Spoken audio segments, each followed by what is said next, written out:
Hi hello నమస్తే welcome to meta news. ముందుగా ఈ వీడియోని లైక్ చేయండి, షేర్ చేయండి. మరిన్ని ఇంట్రెస్టింగ్ పొలిటికల్ అప్డేట్స్ కోసం మెటా న్యూస్ని సబ్స్క్రైబ్ చేయండి. ఇక మ్యాటర్లోకి వచ్చేస్తే ప్రభుత్వ ఉద్యోగం అంటే నెలాఖరికే జీతం, డిఏ, జీతం బకాయిలు, సులువైన పనివేళలు, ఒక్కసారి ఉద్యోగం వచ్చిందంటే చాలు హ్యాపీగా బతికేయచ్చు అనేది ఆనాటి మాట. కానీ నేడు జీతం ఎప్పుడు వస్తుందో తెలియని పరిస్థితి. నెలలో ఎప్పుడైనా జీతం రావచ్చు, అడిగితే పట్టించుకునే నాదుడే లేని దుస్థితి. ఏపీలో జగన్మోహన్ రెడ్డి సీఎం అయ్యాక ప్రభుత్వ ఉద్యోగులు, పెన్షనర్లు బాధలు అన్నీ ఇన్ని కావు. వారి వేదన అరణ్యరోదనగా మారింది. జీతం ఎప్పుడు వస్తుందో తెలియదు.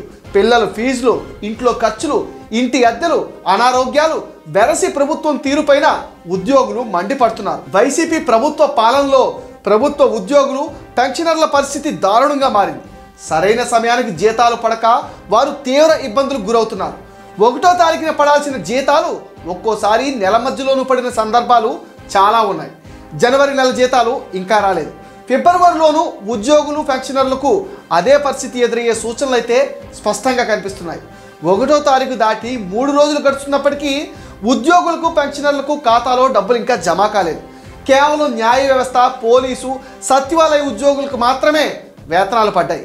మిగతా శాఖల ఉద్యోగులకు, జిల్లా స్థాయి ఉద్యోగులకు వేతనాలు అందని స్థితి.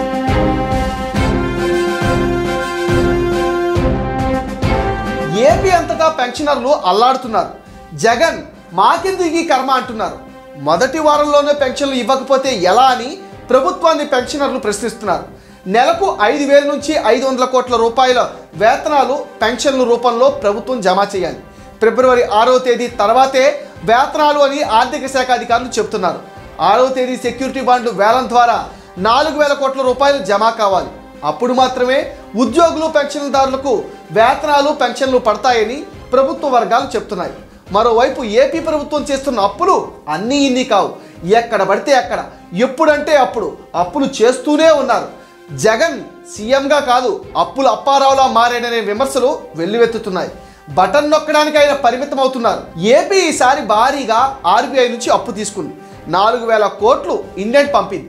కేవలం ఈ ఆర్థిక సంవత్సరం తెచ్చిన అప్పు అక్షరాల 1,02,300 కోట్లు. 10 నెలల్లో 1,00,000 కోట్లు దాటిన అప్పు. రాష్ట్రం మొత్తం అప్పు 12 లక్షల కోట్లకు చేరువలో ఉంది. ఇది దేశ చరిత్రలో కని విని ఎరుగున రికార్డుగా చెప్తున్నారు. జగన్ అధికారంలోకి వచ్చాక 22వసారి ఎఫ్ఆర్బిఎం పరిధి దాటిందని ఆర్థిక నిపుణులు ఆందోళన చెందుతున్నారు.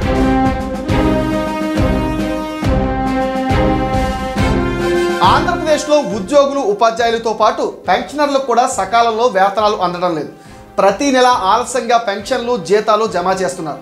ఇక అవుట్సోర్సింగ్, కాంట్రాక్ట్ ఉద్యోగుల విషయానికి వస్తే చాలా శాఖల్లో నెలల తరబడి వేతనాలు పెండింగ్లో ఉన్నాయి. ఫిబ్రవరి నెల జీతాలు కూడా మార్చిలో ఆలస్యంగా జరగనున్నాయి. ఇక మార్చి నెల అంటే ఆర్థిక శాఖ అధికారుల గుండెల్లో రైళ్లు పరిగెడుతుంటాయి. ఆర్థిక సంవత్సరం ముగుస్తుండడంతో జీతాలు, బకాయిలు చెల్లింపుల కోసం ఒత్తిడి బాగా ఉంటుంది. సామాజిక పెన్షన్ 1వ తేదీన తెల్లవారుజామున ఇచ్చేస్తున్నారు. కానీ ఉద్యోగులు, పెన్షనర్ల విషయం మాత్రం ఖాతరు చేయడం లేదు. అందుకే తరచూ జీతాలు లేట్ అయిపోతున్నాయి. సాధారణ ఉద్యోగులంతా చాలా ఇబ్బంది పడుతున్నారు. గతంలో 1వ తేదీన జీతాలు వస్తాయని ధీమా ఉండేది. దానికి తగ్గట్టుగా బ్యాంకులకు చెల్లింపులు, ఇతర అవసరాలు ప్లాన్ చేసుకునేవాళ్ళు. కానీ ఇప్పుడు అలా లేదని ఆవేదన చెందుతున్నారు ప్రభుత్వ ఉద్యోగులు.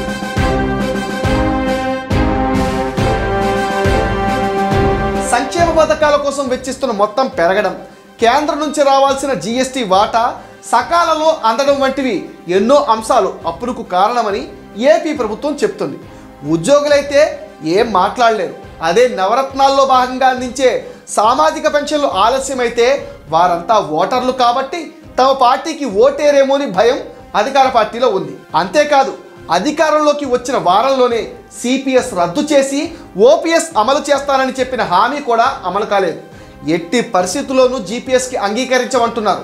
ఛత్తీస్గఢ్, పంజాబ్, రాజస్థాన్, జార్ఖండ్, సిక్కిం, హిమాచల్ ప్రదేశ్ రాష్ట్రాల్లో ఓపీఎస్ను అమలు చేస్తున్నారని ఉద్యోగ సంఘాలు అంటున్నాయి. జగన్ మాట తప్పి మడం తిప్పారని ఆయనను నమ్మాం అంటున్నారు ఉద్యోగ, ఉపాధ్యాయ సంఘ నేతలు. రాబోయే ఎన్నికల్లో ఆయన్ని ఓడించేందుకు మేమంతా సిద్ధం అంటున్నారు ఉద్యోగులు, పెన్షనర్లు. ఇది మెటా న్యూస్ అప్డేట్. ఈ వీడియోని తప్పకుండా లైక్ చేయండి, షేర్ చేయండి. మరిన్ని ఇంట్రెస్టింగ్ పొలిటికల్ అప్డేట్స్ కోసం మెటా న్యూస్ని అయితే సబ్స్క్రైబ్ చేసేయండి. అండ్ మీ విలువైన ఒపీనియన్ని కామెంట్ సెక్షన్లో పోస్ట్ చేయడం మర్చిపోవద్దు. Please subscribe to meta news.